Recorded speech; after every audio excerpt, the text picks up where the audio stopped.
Welcome back to the channel. I wanted to do a review on a new bit of kit that I've received, as purchased. When I say received, obviously I haven't had anything for free. As you know, if you follow the channel, I've been very much into 360 cameras now since they first really came out with the very early 2K cameras that were on the market at the time. I had the Samsung 360, still got a few, the Mi Sphere. Most recently I've been experimenting with the Insta360 One X, which is an absolutely brilliant camera. But there was a new camera that came onto the market that really piqued my interest. And it was something that I wanted to get into and to try. So I thought I'd share with you my initial thoughts on it after I've been using it for a few weeks. The camera in question is by a company called Vuze, or Vuze, I'm not quite sure how you're supposed to pronounce it. Nice little box. I'm not going to bother with an unboxing. I don't do unboxing videos. I don't personally see the point in it, but I just want to go through with you, you know, what my initial thoughts are, what its deficits are at the present time, and maybe what potentially it has in the future. Comes in a nice little box, nothing too extravagant. Inside the box, obviously, you've got a charge cable, instruction manual, which is still in the box. Don't bother with things like that, like most people. And then it comes with a nice little neoprene pouch. I have found it very difficult to get a case for it. All my cameras I like to put in some form of protective case. Just out of interest, I usually find it's quite big, but these Bluetooth speaker cases, I used one for my Yi 360 at the time. I purchased this off Amazon. It just sits in there quite nicely inside the box. Got a space for your charger. There you've got a little slit there so that you can put your cables, your selfie stick and so on, which is quite nice. That just lives in the drawer basically. And then obviously when you're carrying this around, you've got your neoprene case. I'll do some close-ups in a bit, but just go through quickly the specs on the camera. Right, the actual camera itself, video resolution, it does 5.7K at 30 frames a second, 4K at 60 frames a second, 4K at 30 frames a second. The 5.7K comes out at 120 megabytes per second, which is pretty damn good. That's like how the Yi 360 was at the time, cracking. I believe it does about 85 megabytes a second when you drop it down to 4K. Photo resolution is 6000 by 3000. It's 18 megapixels, same as the Insta360 and a lot of the other cameras. Interestingly, the audio, it's got 4 microphones on it. So it does surround sound on the microphones, which is absolutely brilliant. 4 AAC audio tracks on it. Battery built in, unfortunately. 1200 milliamp hour. It says about an hour of operation. That's pushing it a bit. I've only been getting about 45 minutes use out of the battery. It weighs 212 grams. It's got some heft to it, you know. It's not, you could use it as a hammer, I suppose, if you really wanted to break it. But people have said it's metal. I don't think it's metal. I just think it's really tough plastic. I don't think it's metal, but it's really, really well built. It's got an Umbrella H2 video processor, color LED lights on, built-in gyroscope and accelerometer. I'm not going to bother with the dimensions and stuff like that. It uses 2 Sony 12 megapixel IMX378 Pro sensors in it. There are 2 f2.4 lenses, 210 degrees per lens, 2D mode, 360 by 180, full spherical, 3D mode, 180 by 180 times 2 half sphere. ISO runs 100 to 1600. Now, the thing is with this camera, the reason that it piqued my interest is that, and you've probably seen this before, obviously, it is a standard 360 camera, but little button on the side, when you press it, poof, it actually records in 3D 180, that's what I've been experimenting with. So I'm going to change the camera angles now. I'm going to show you the camera up close, and then we'll go through the app and discuss where it is at its moment in its journey in production and what it can actually produce, and discuss maybe what the future holds for this very, very interesting camera. Right, this is a close-up of the Vuze XR camera. Those of you that know Vuze have had quite a few different models out, more semi-professional ones. This is more of its prosumer style camera. And as I said, obviously, as you can see, it's a really good, solid piece of kit. Proper metal tripod mount at the bottom, which always makes a massive difference. Nice, really nice finish on it. As I said, some people have said it's metal. That does not feel like metal to me. Very, very simple in its design. You can see that it's got 2 mic holes there, 1 mic hole there, 1 mic hole there. So yeah, 4 mics for surround sound. The sound is surprisingly very, very good on this camera. On the side, very, very simple controls. You've got a button to start it up. Press that. There's a little LED on there. Don't know if you can see it. It starts off blue and then it'll go white. On the front there, you've got it showed that it's in video mode at the moment. If I press that again, it'll go to photo mode. Come back again, video mode. That is the Wi-Fi button for connecting to the Wi-Fi. We'll go into that when we look at the app in a minute. Shutter button on the side. And then obviously the release button to get it from 360 mode to 180 3D mode. Now, people have complained about the beeping on the camera, and it is quite annoying. Everything that you do beeps. They've done a recent firmware update where you can actually switch the beeping off, and I did that, and then I put the beeping back on, and I'll tell you why. It's annoying me. It is quite annoying, but what happened was I got this on a selfie stick, and then I was walking around testing it the other week in Derby, and then I put this inside its case on the selfie stick, and I must have pressed the button, and I recorded 30 minutes of darkness inside the case. If it had beeped, it would have told me it was on. So I've left the beeps on purpose. It is all too easy as well to catch this button. It would have been nice if it had been recessed or had some kind of switch on it. But as I said, it's just really, really satisfying. Press the little button at the back and it goes like that. And then inside, I don't know if you can quite catch that, if we can focus on it, there's a little catch. So when it closes, the mechanism clicks into place and it seems really robust. Again, the catches feel plastic, I'll be honest with you. People are saying it's metal. I don't think it's metal. But very, very interesting piece of kit. Video quality on the 360, I've had a quick dabble at it, isn't as good as the Insta360 One X, obviously, which is a similar priced piece of kit.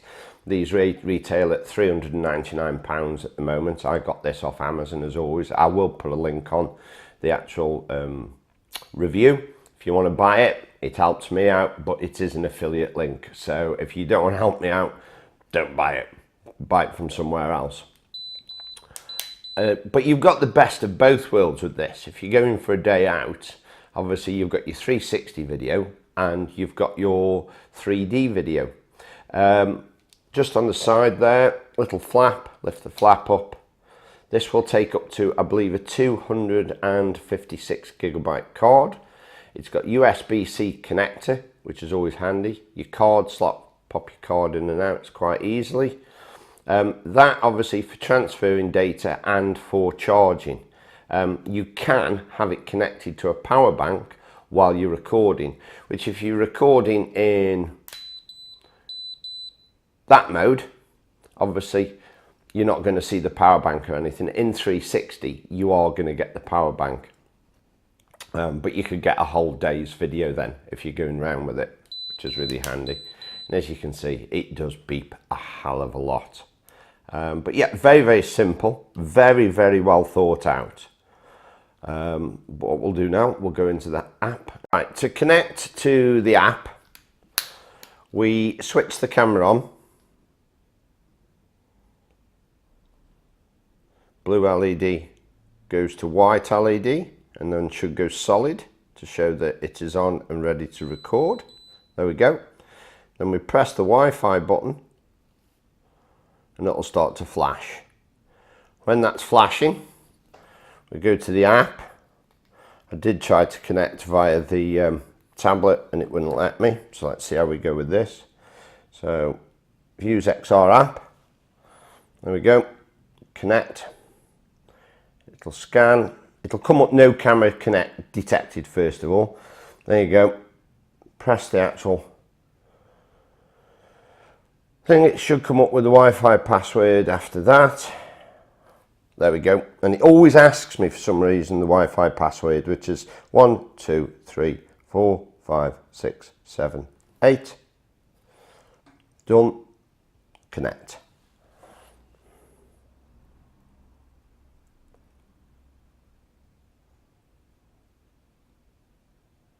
There we go. Obviously it's in 360 mode at the moment, as you can see. There's me behind my camera. We've got at the bottom video. We can go to photo, take a photo. We can actually alter what mode we're in, so you click that. See how you've got your different ones. You've got your wide view, pano view I think it is. So you've got your two views. You can actually get it into like little planet mode then. Come up with your weird effects and so on. Back to video, exactly the same. Top of the app, it just shows you that my battery on the devices is 82%. I've got 128GB card in and it's set to 2D 360. So if I press the button now and open it up, it'll beep. And then when the app opens up, there we go. We're now in 3D 180. As you can see, obviously you've got less of a field of view because it's a 180-degree field of view then. You can also do live broadcasting in 360 or 180. They've just put that into the firmware. I have not had a play with that yet, but you can set that to broadcast. If we come back out of that, you've got your settings. So video settings, it's very, very simple at the moment. Video settings, you can either set it to 4K 60 frames a second or 30 frames a second. That does in-camera stitching. Or 5.7K, which means you have to stitch it then on the PC. It won't at the moment let you stitch it in the app. Photo is just 18 megapixel, either in-camera stitching or not. I've found that the in-camera stitching is pretty damn good. Wi-Fi settings, broadcast setting, camera settings, you can add GPS data to it, camera sound on or off, auto power off, you can alter that with a slider all the way up to 60 minutes if you want to destroy your battery. Check for firmware updates. There's been a couple since I've had it and I've only owned the camera 2 weeks. Application settings, again, hardware rendering. This will allow faster rendering on newer devices, which the S8 is still a relatively new device. Come out of that, so we've got settings and then you've got gallery. So you've just got either your pictures that you've sent to the phone or the ones that are actually on the camera. If you've got an image on the camera, you just choose it and then I can download it then to the actual phone. Now at the moment it is still work in progress with a lot of things on the app. If you've done a 5.7K video, you won't even see it on the phone. If you've done a photograph, it won't let you see it. This bit here for downloading the image, it's just greyed out. You can't actually do it. You can either delete the image or you can click on it and it shows you all the information on what you've actually taken. So I can see what the file name is, when I took it, what the photo type is, the size, the dimensions of the image. It is still very much on the app work in progress. Right, this is just a quick screenshot of the actual PC app. It does come free. You can download it, fully fledged PC software. Again, at the moment, basic editing capabilities. What I've found for my own personal use is that in the 180 3D view, you can get your images up fine. You've got like all the different folders where the images are. What you do is you plug your camera in, or even the card. It asks you if you want to import it, which you can, to a folder of your choice. Then it'll ask you to render. Render can take a while. I've got an i5 processor with 8 gig of RAM. It takes me an hour or so to render the files if I've got half an hour's worth of video. Reminds me very much of the Yi 360. On the settings here, you can alter your stabilization, so you can choose in-camera stabilization, or you could actually choose to have your horizon level. What I have got issues though is getting the 360 videos. I can't get them to appear in the software. I've been told you've got to convert them to MP4. Then you've got to do something else to it and get it across. So at the moment, doing 360 video on the Vuze XR is an absolute faff. But again, it's for the future, and I'm convinced that they will actually carry on putting the firmware updates out and make it a really, really good camera. Right, so I'll give you a brief overview of the Vuze XR camera. As I said, at the moment, if you buy the camera, I'll be honest with you, if you just want to go out and take some 360 video and 3D 180 video, I think you'll be disappointed. I brought it in a way as an early adopter because I can see a lot of potential in this camera. One thing that absolutely enthralls me is the 3D aspect. What I did do to go alongside the camera, some of you have probably got one, I brought the Oculus Go. What I have been doing, and I can't show you unfortunately because I can't get this footage off this in to show you what I've been up to. I will learn how to and find out, but what I have been doing with the Vuze is that using the software, I've rendered the 3D 180 footage, and then I've uploaded it to my wireless hard drive, my Wi-Fi hard drive in the house, and then I can stream that onto the Oculus Go using the Samsung VR app that's built into it. I'll be honest with you, I'm amazed with it. I'm absolutely amazed. The 3D photographs are amazing. It does it in 5.7K. It doesn't look like 5.7K, obviously. It's not like, wow, amazing quality. Those of you who are as old as me might remember the old stereoscopic viewers that you used to get as a child. You put the pictures in, you used to click them round. It's a bit like that in digital format, but it gives you, as you move your head round, it gives you that sense of depth. It's amazing. The video isn't as good because the stabilization is non-existent at the moment in the 3D. It's quite nauseating. You've got to keep the camera so still. Really, it needs to be on some kind of gimbal. One thing I have noticed as well is that if you're recording in 3D and you're recording yourself, even at arm's length, when I first played it back, it was like, whoa, my face in my face, and that's enough to upset anybody, but it was just too close. So if you're going to be doing selfies in 3D, get it on a selfie stick. You need it at a distance away from yourself. It was, again, quite nauseating, and that was just looking at myself. Compared to all other cameras on the market at the moment, I think this is going to be one of the most interesting. The forum on the Facebook group is really, really good. The people that produce it are listening to its users. They are putting firmware updates out all the time. I think over the next couple of months, it really is going to come into its own.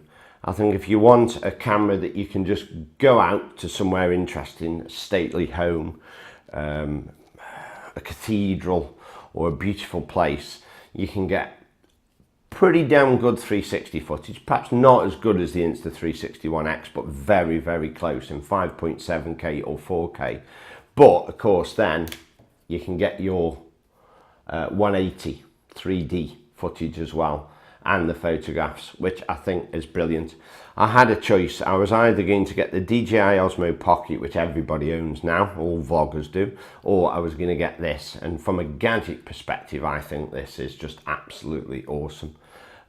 It's solidly built, battery isn't brilliant, the actual app and software isn't brilliant at the moment, but I think it will be.